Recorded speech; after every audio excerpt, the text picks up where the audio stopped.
You know there's a way for nurses to start a business, but there's so many moving pieces. Cut through the crap. It's time to go right to the source and get real about what's working in business and marketing for nurses with your host, the founder of Nursepreneurs, Catie Harris.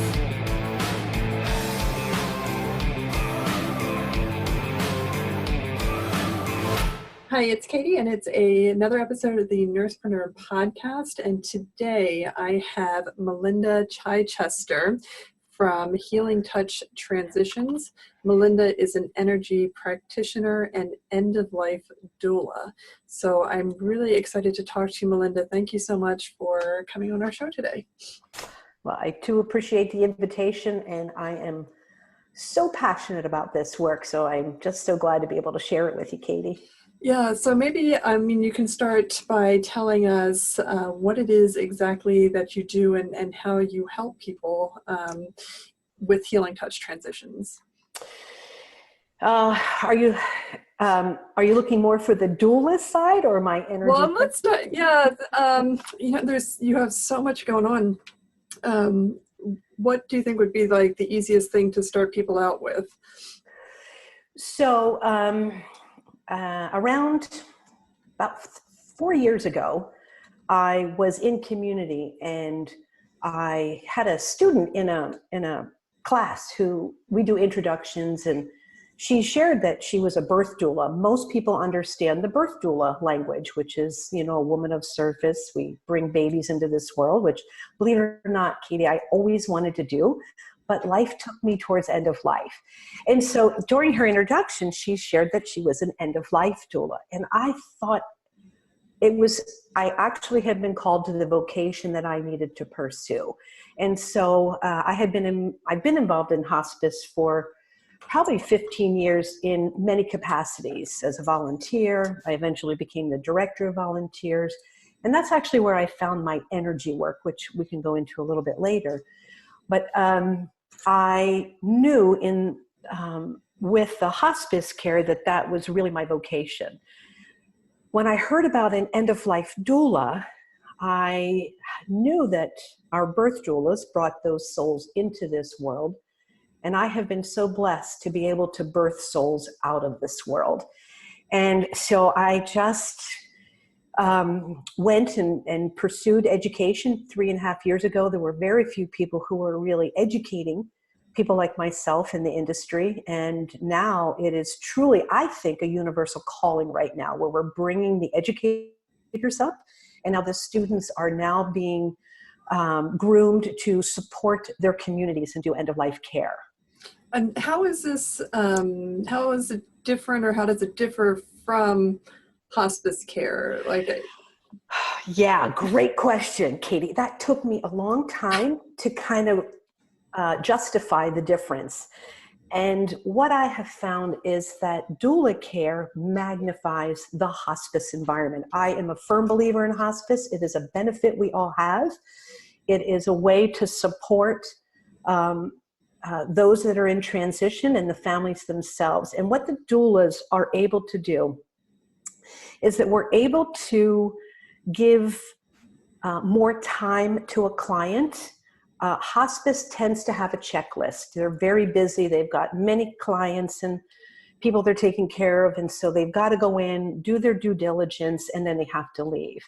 And a doula is able to stay there, and we listen to the dying and the family, and we work on how we can support and go deeper. And here's another area I found. With hospice, there are some families who require that extra support. They're just not managing the thought of the loved one dying. There are family dynamics that are very difficult. And I really believe that's where a doula can come in and offer that hand holding. I'm not a nurse. I have to admit, I am one of the few in this vocation, maybe not now, but when I started out, most doulas had a nursing background. I went to nursing school, but life took me more towards end-of-life care, believe it or not, in a different capacity. And so I find that the doulas, or certainly in my practice, I can go in and make an assessment. I may be washing dishes. I may be supporting the loved one with the plan of a legacy. We sit vigil. And so we really just, I think, tie the whole end of life package in a bow. Okay. And how did you bring your energy work into this? Well, that is my niche, Catie. So I found energy medicine first while I was the director of volunteers at a hospice. And I became a certified practitioner in 2011, knew that I wanted to bring energy medicine to end of life. My advanced training, I actually assess and diagnose the biofield. I know a lot more people are starting to hear that word, the aura, our chakras, right? And what I'm able to do is to bring that diagnosis and assessment to their energy system. I find, especially in our seniors, the ones that have gone through some early traumas that they might not have been able to process with a loved one or some family members, or even, I don't know, psychotherapy. And so what I found was I can find congestion in the energy system, which helps the client to let go of what is not serving them for the soul's journey, right? And that's another thing I find with hospice. They are exceptional when it comes to working with the physical body in transition, but energy practitioners, we work on an energetic level. And sometimes there are congestions in the body, in the energy body, that is holding them back from that ease of transition. I have a story to share, if I may. Yes, please. I had a gentleman who was diagnosed with frontal lobe dementia, and he was on hospice for months. And his sister found me and said to me, Melinda, I know he's being taken care of. Hospice has got all of his medication under being supervised. She said, but there's something spiritual. I know there's something missing. And so when I went in and did an assessment, I identified that he had, I work in something called Hara energy, H-A-R-A. And I have found that this Hara system, for me, is the transport system of the soul. And when I went in, I found that this gentleman, the flow of this Hara was missing completely. And it turns out 30 years prior, his son was murdered while he was in college. And that was a trauma that I don't think he was ever able to let go energetically. It gets held there until we're ready to release it. And so I was able to identify, he would scream out, not very communicative at this point. He was just yelling for his care. And through different treatments, I was able to release and create this balance in his energy system so he could relax and transition out of his own life. It was profound to see the shift in him. He went from being in a wheelchair, moaning and crying, to finally resting peacefully in his bed until he could transition in his own time. And so I have found that with energy, we are able to help our clients, at least I am able to help my clients, especially when we know all the medication that they are receiving from hospice care. There's nothing more that can be done. We come in, or I come in, and offer these balancing of the system in order for them to just be in that place of peace, less anxiety and frustration. And then they have that ability to just move on when they're ready with that grace and that sacredness. And how does something like this work? I'm trying to imagine, like, you come into somebody's home and here you have a man with dementia that can't tell you his story.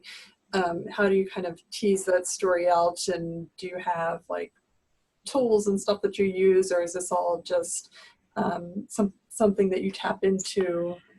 Great question. So through the Healing Touch program, that is the foundation of my growth in the energy field. we use three primary tools. One is we use our hands as a scanner, kind of hand scanning. We feel disruption. We use a pendulum, which allows us to identify where congestion is being held or where there are blockages. And then as we work in this field, our intuition starts to really rev up and we start to tune into information. Listen, I was never very psychic. I was intuitive, I think. But as I've developed in this work, I start to hear things, I start to see things, and it gives me information in order to help the client. There might be a message from a loved one, and I'm serious. I would have never told you this 5 years ago, that I could speak to those on the other side, right?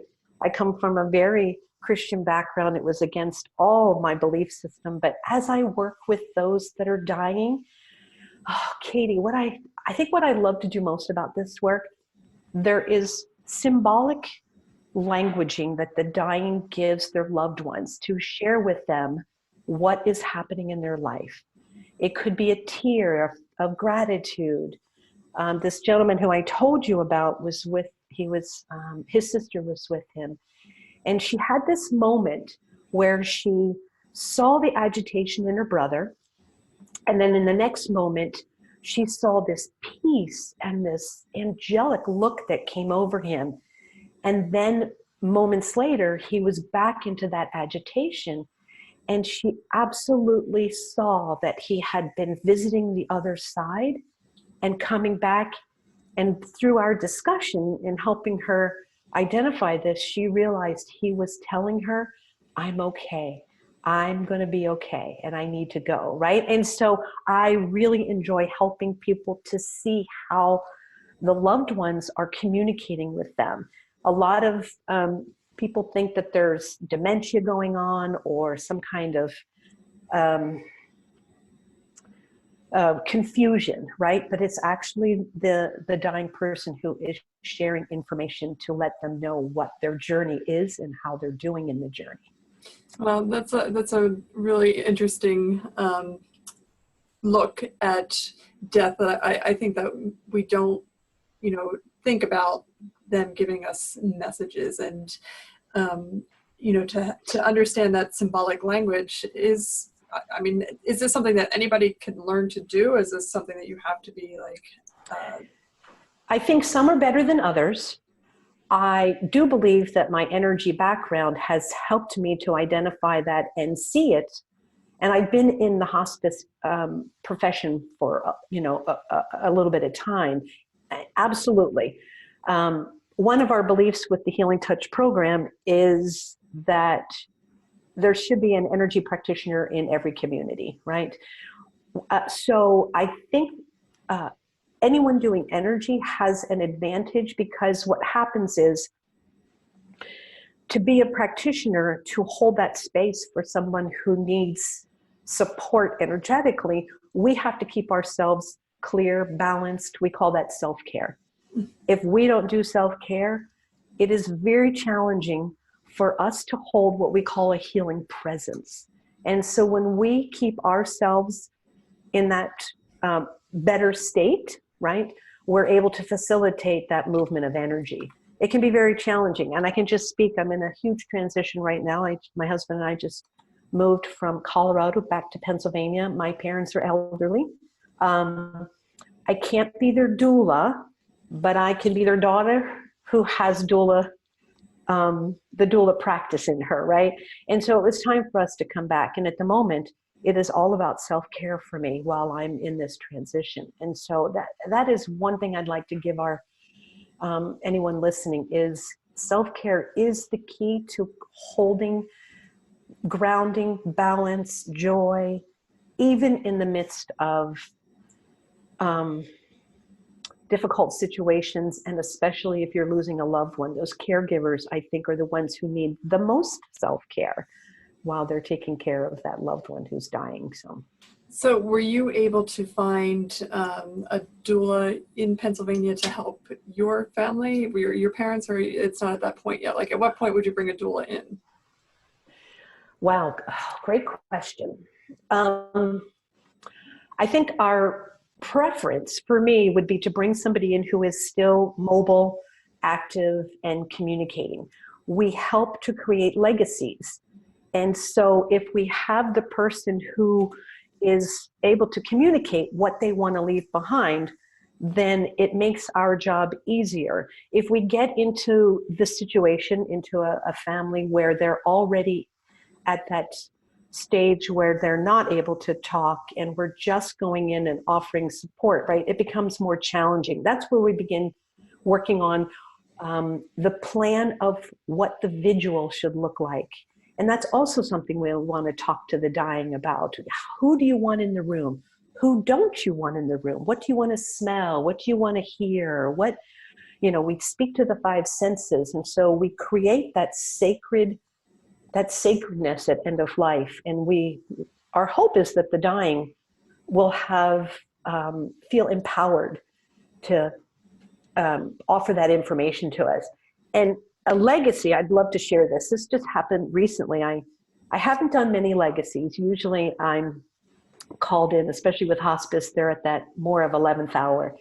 And so I was visiting my mom one trip, and she has knitted Christmas stockings for our family for 63 years. I mean, these things, yeah, and they're very special to her. And so I was there one day, and she told me that one of the family members wanted the instructions, and she held those instructions to her heart. And she said, I'm not giving up.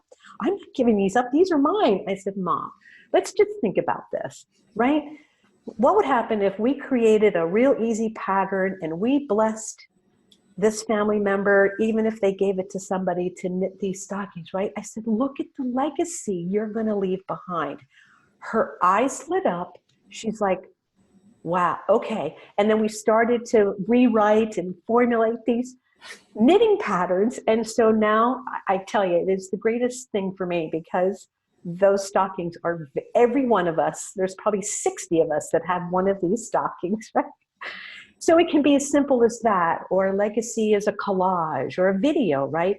And a doula will go in and listen. We ask a lot of questions. So I'm in the right profession, Catie, because I ask a lot of questions. And so we find out what it is that that this loved one could or may want to leave behind. It could be some trinkets, who knows what it is. And so we really go in and we integrate and merge with the families. And I think it's a very intimate relationship, because we want to know what's going on. We want to be able to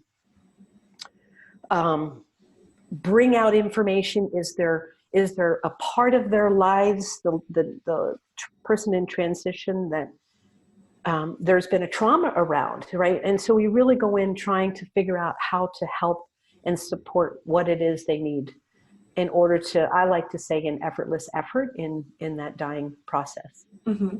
I mean, it sounds like a lot of this could be translated not just to the dying process, but to kind of the living process, like as like teenagers or young adults or regular adults. That all of this stuff would be really important.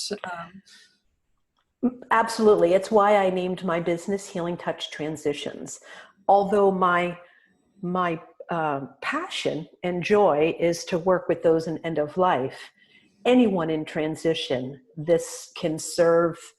And I work energetically with those in transition. If it's, you know, a mom having a child go off to college, or, you know, somebody moving, right? Transitions can happen on, I think they're daily. I think we go through transition, even a young child going from middle school to high school, right? So, and it does, and here's just my passion as well, again, is how to shift and support the person energetically, right?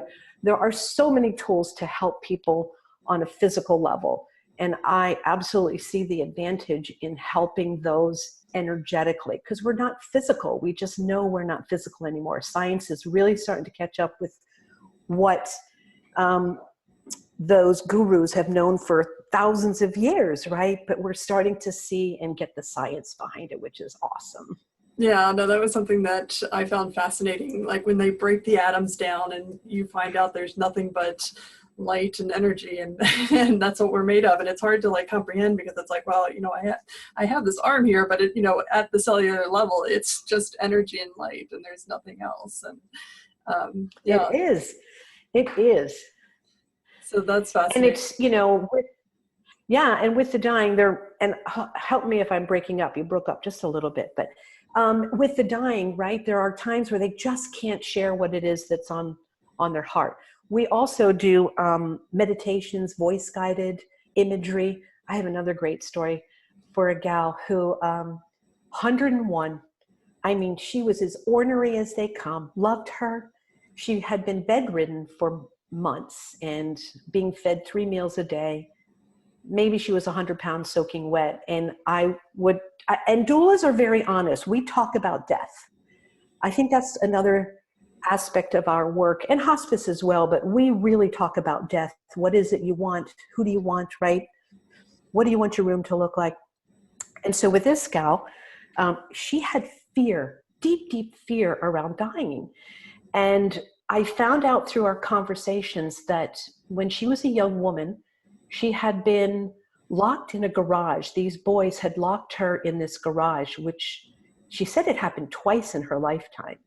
And so to her, death was being locked in this garage. And so to kind of give a different perspective, I asked her about what brings her joy, what gave her, what brought light into her life. And she said she and her husband went to Hawaii. That was her favorite spot, was to go to Hawaii. So the next day when I saw her, I brought in Hawaiian tropic lotion. I brought Hawaiian music. And so I lathered her up and played the music, and I did a voice guided imagery with her. And I had her sitting on the beach, looking out onto the lagoon. I then got her on a small boat and I took her out into the water, and she opened her eyes and she's like, no, I don't want to be on the water. I just want to look at the water. I said, okay, well, we're going to float you back to the beach. And now you're on your chair. You're looking at the water, right? And she was so relaxed. Catie, she passed within 2 to 3 days. Oh, wow. She had a different perspective, right? And perspective has been a big word for me this year. It's so interesting. I think if we can help anyone in transition to offer a different perspective, and doulas, at least I do in my practice, I help the dying see a different perspective. And hopefully that just offers them that ability to let go, release, relax, and allow the soul to transition. So is there kind of a cohesive idea that either energy practitioners or end-of-life doulas see that transition of death? Like, what do you see as kind of like that next stage, or is it just an unknown? I'm not sure I understand the question. Well, so, I mean, what happens, I guess my question is pretty huge in that, what happens after death, or what do energy practitioners have an idea, like a thought of what happens after death? Is it just the energy returns to the universe, or do you think they transition somewhere, or they're reborn, or is there a something that a collective belief? I think it depends on the person. Again, I'm going to say perspective. Okay. I can tell you what I have experienced. And when I am in the energy, I have loved ones who come through and give me messages for the family members. Not always, but I also look for that information.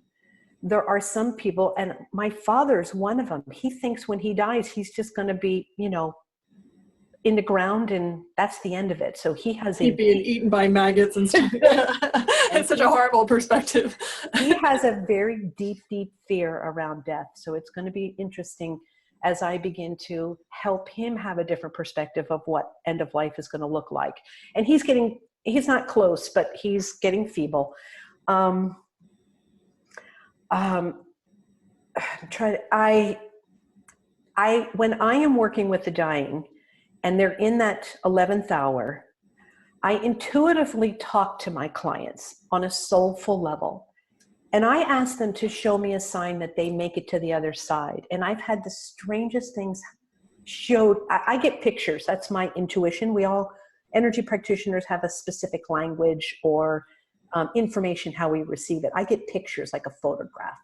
And so when I was with one client and I was working with her, she showed me Oreo cookies. And I'm like, okay, what am I going to do with an Oreo cookie, right? But she loved Oreo cookies apparently.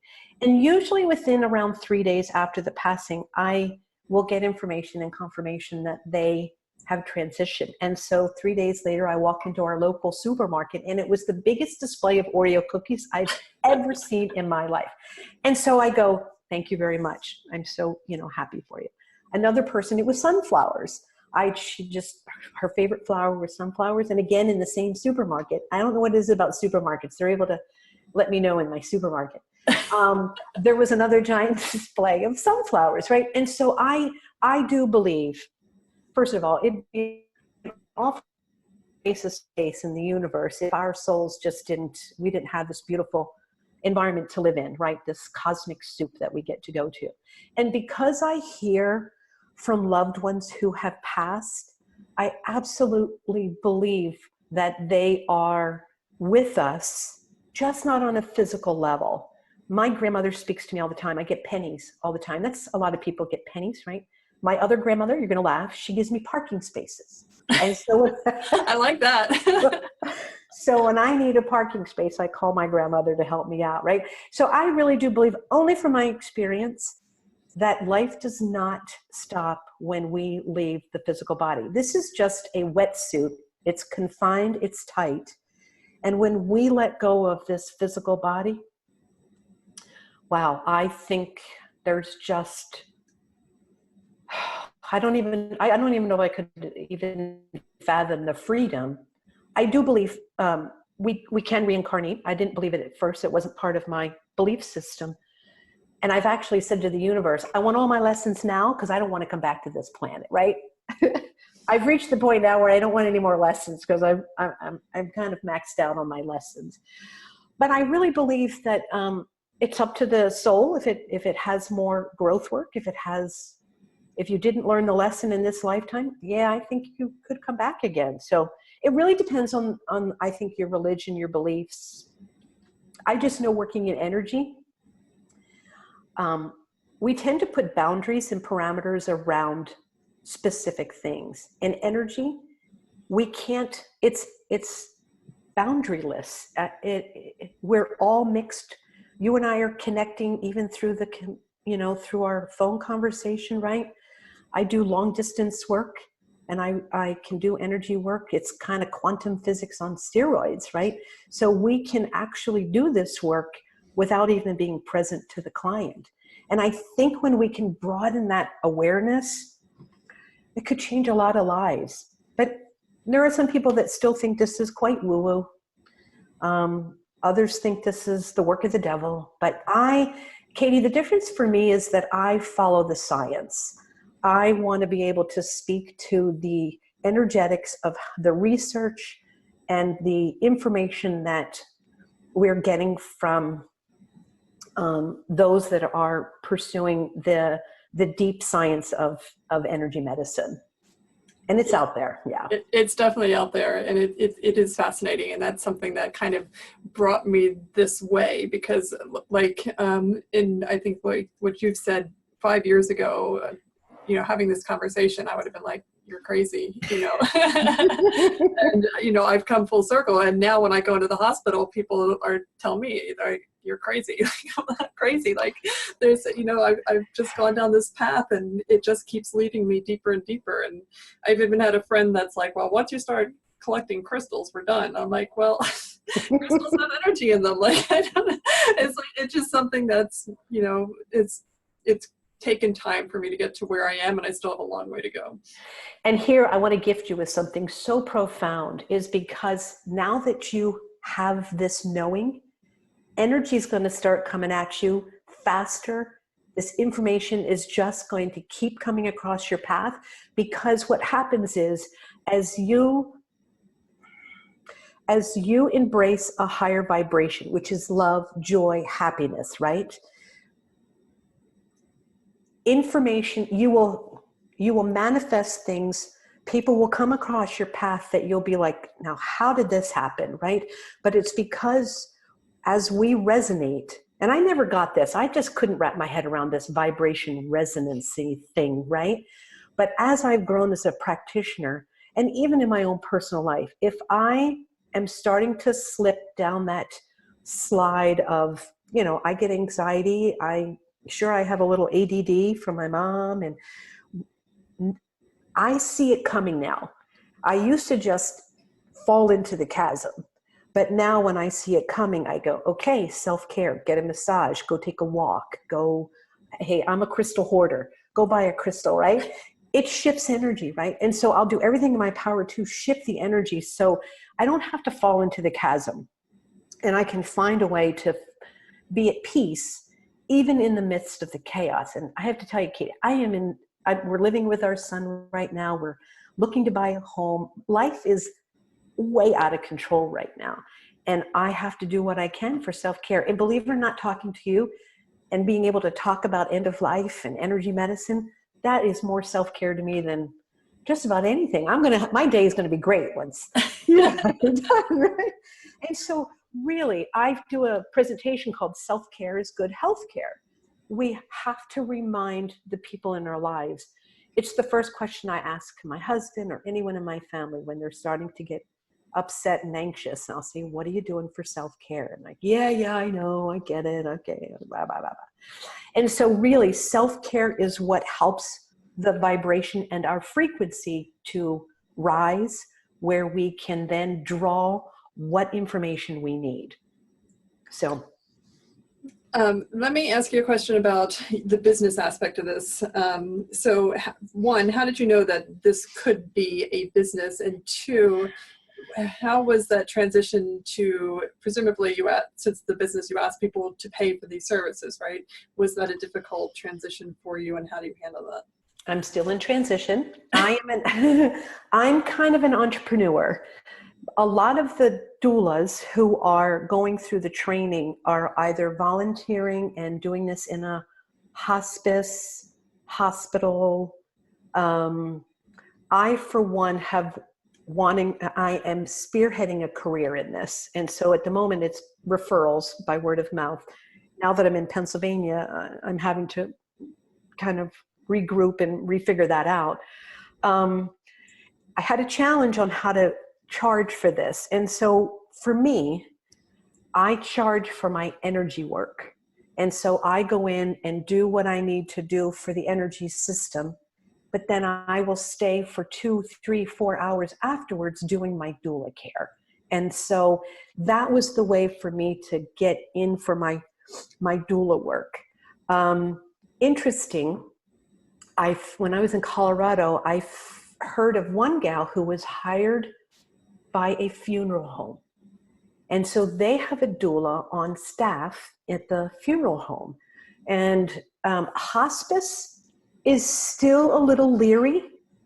They have the mindset that they're doing this work, right? And they're not embracing the fact that we hold even a bigger container supporting them, right? They can send us into a problem family that the dynamics are so severe, and you get those in hospice, where we can just integrate and just spend copious amounts of time. Because not every family has difficulties with, someone who's dying, right?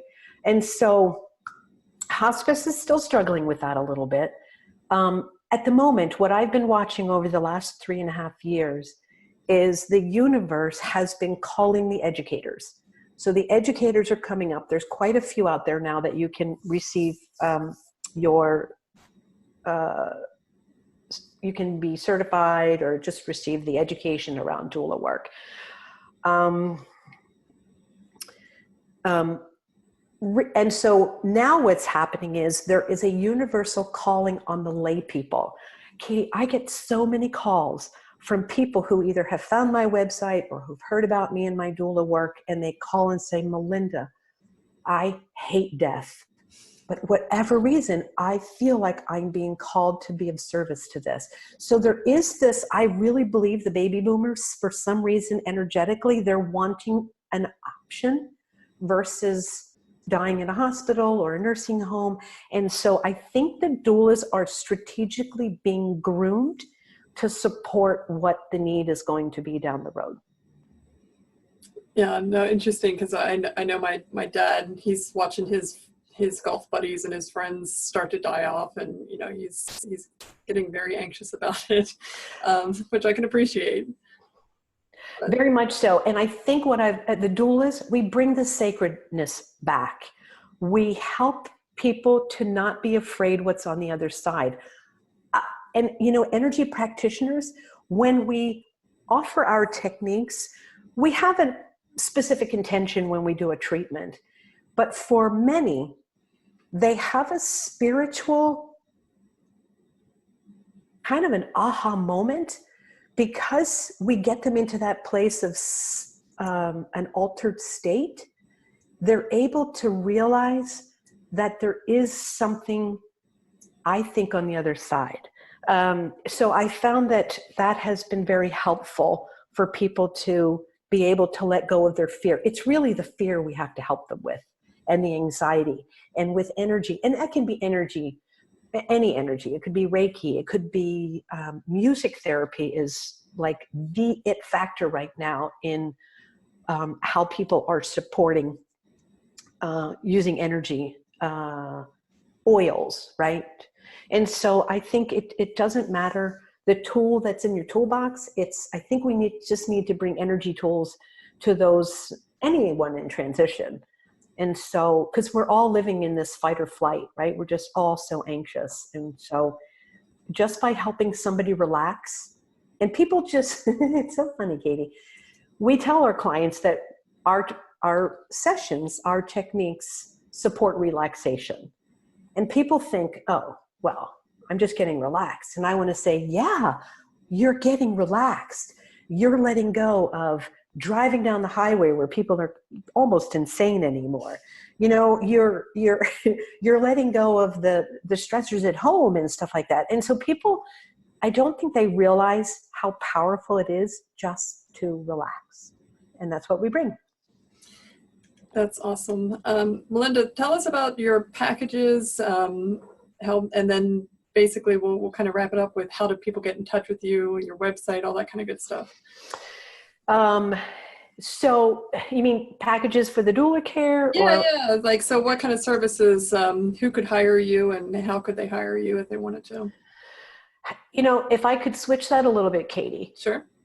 My deep passion truly is I want to be a keynote speaker.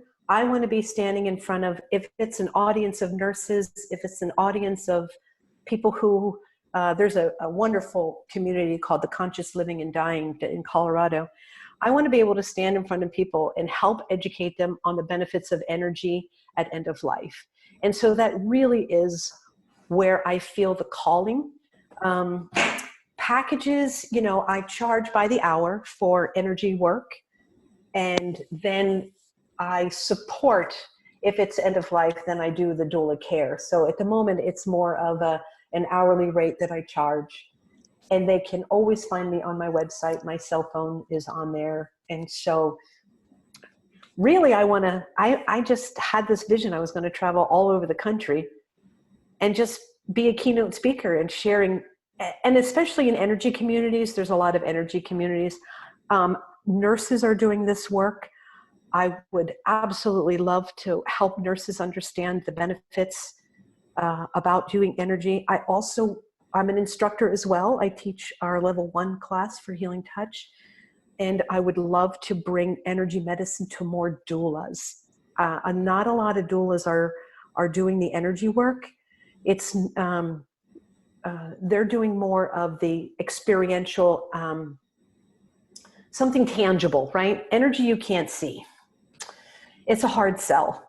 And I have to admit, it's not easy to sell to people. They really have to understand that there's something missing in the loved one's care. They just know there's something missing. And here's how it is with energy. I'm trusting that they're going to find me. You found me. I'm not quite, that's right, with a friend, another podcaster. And so I'm just kind of trusting that. Doulas I think it's packages are going to be different for everybody. So that's pretty much how I. And where can we find you? My website is healingtouchtransitions.com. Do I give you my cell phone, or just it's on my website? No, you know what? I'll put that on the show notes, and they can find Perfect. it there. And if they want to contact you, there's contact on your website. Yeah, I am currently in the Delaware, Pennsylvania area right now, and so I'm willing to travel for this work. Right, this is just, it's endless. And here's the thing, Catie, it is such a new vocation. Like, when did you hear the term end of life doula? How long ago? It's been within the last year, I think. Yeah, right? This is a brand new, I have spoken to people who've been in hospice who've never even heard of the term. Mm-hmm. So this thing is, it's on fire right now. There is actually a team of instructors who are now working with the NHPCO, National Hospice Palliative Care Organization. They are now bringing legislation to NHPCO to help them understand the benefits of end-of-life doulas. Maybe there'll be a medical code that we can submit, but at the moment they are working diligently with the organization to help them to understand why this is a viable vocation. It's going to be huge. That's awesome. Thank you so much for all of this information, Melinda. This has been great. Yeah, please. Thank you for reaching out and let me share what I just deeply am so passionate about.